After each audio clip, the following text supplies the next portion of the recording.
आता तुम्ही जसं म्हटलेत, की तुम्ही एक हजारो विद्यार्थ्यांचं तुम्ही तुमच्यामुळे त्यांचं करिअर सुरू झालंय वगैरे. तुमच्याकडे अशी काही उदाहरणं आहेत का, की जे खूप कमी लो फॅमिलीतून आलेत, बजेट फार कमी आहे आणि ते आता खूप चांगल्या पद्धतीने कुठेतरी काम करतायत? एक स्टुडंट मला आठवतो, त्याचं नाव मी आता इथे सांगणार नाही. सो एक स्टुडंट माझा होता, त्याची अशी परिस्थिती होती, की तो जर काही शिकण्यासाठी आलेला आहे पुण्यामध्ये, तर त्याला राहण्या-खाण्याचे पैसे सुद्धा स्वतःच मॅनेज करणं होतं. फक्त एक टू व्हीलर त्यावेळेस त्याच्याकडे होती. पण मेहनती खूप होता.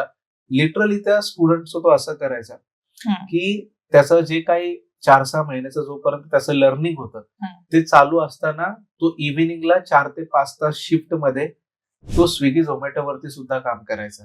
का? हं, हा ऑफकोर्स त्याला माहिती होतं, की हे स्विगी झोमॅटोचं जे मी काम करतोय, हे माझ्यासाठी एक टेम्पररी सपोर्ट आहे. हं, आणि त्याने त्याचं सर्व्हायव्हल जे आहे ते मॅनेज केलं.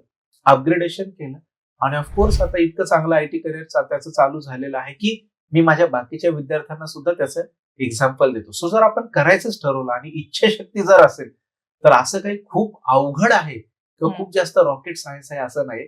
फक्त ती इच्छाशक्ती मात्र नक्की कुठेतरी पाहिजेच.